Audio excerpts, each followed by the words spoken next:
Amici, buongiorno, rassegna stampa di oggi, notizie dal Polesine, offerta dell'Associazione Promozione Italia e Made in Polesine.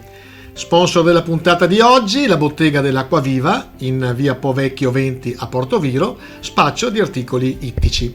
Prima pagina della Voce di Rovigo, il picco fra 2 settimane.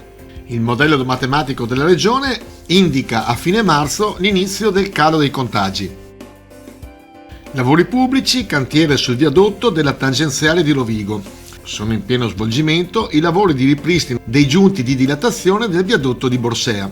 Il restringimento della carreggiata e qualche rallentamento fino alla fine del mese di aprile.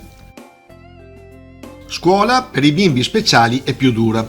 Partirà a giorni in vari istituti scolastici la prassi dei mini gruppi in aula per garantire l'inclusività. Era già successo lo scorso anno, la didattica a distanza non funziona con i bambini che hanno bisogni speciali e dura naturalmente mantenerli attenti per 2 ore di fila.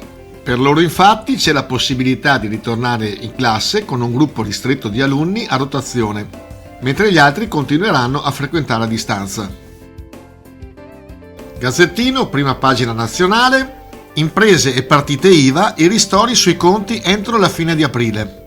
Ieri vertice politico tra Draghi e i ministri, scontro su fisco e blocco dei licenziamenti. Voucher babysitter a chi ha bimbi piccoli, 1 miliardo in più al reddito di cittadinanza. E sempre dalla pagina nazionale, il calcio dilettanti dice stop, ormai non ripartiremo più. 18 società di eccellenza gettano la spugna, troppe incognite e costi fuori budget, fine dei campionati. Pagina di Rovigo. In prima pagina NAS sotto sequestro 1600 vaccini. I carabinieri hanno bloccato nelle celle frigo di Rovigo 160 fiale appartenenti al lotto finito sotto inchiesta a Biella. Il ritmo è di circa 500 di somministrazioni al giorno, 1/3 rispetto a quello delle scorse settimane. Case di riposo, si chiudono le stanze degli abbracci, si ritorna alle videochiamate. L'ingresso del Veneto nel regime di maggiori restrizioni per contenere il contagio porta le direzioni di diverse strutture a sospendere nuovamente la possibilità per i residenti di incontrare i parenti. Adria, casa della ciabatta natura, rivive il sogno di Cavallari. Taglio del nastro per la nuova iniziativa dell'Accademia del Pane in via Marconi. Forno e negozio rispettando i dettami del patron scomparso 5 anni fa. Portoviro, si avvicinano soluzioni per il ponte Gramignara. Tra gli interventi anche la rotatoria di via Mantovana. A 2 anni dalla chiusura del manufatto, nella località Mea, l'amministrazione ha elaborato un progetto che spera di vedere finanziato nei prossimi mesi. La candidatura è stata accettata e a maggio sapremo, dice il sindaco Mauro Veronese, se arriverà il finanziamento. Delta, ieri corteo di Vongolari contro il consorzio. Affollata e pacifica manifestazione di protesta, approdando al pontile delle Cozze nella sacca di Scardovari.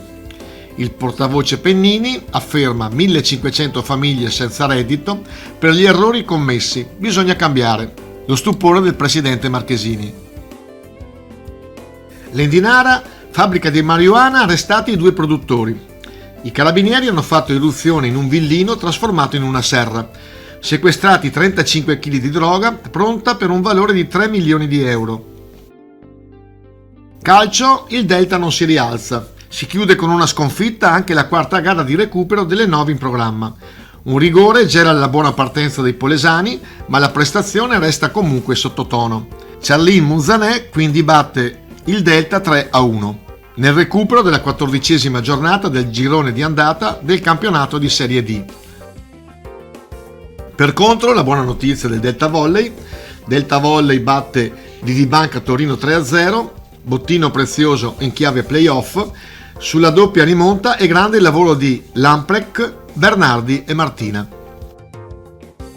Puntata finita, vi ringraziamo naturalmente per la fedeltà con la quale ci seguite. Vi ricordiamo che alle ore 11.50 e alle ore 14 siamo anche su Radio Diva, sulle frequenze di 94 e 100, e da Leandro Maggi è sempre un piacere stare con voi. Ciao ciao!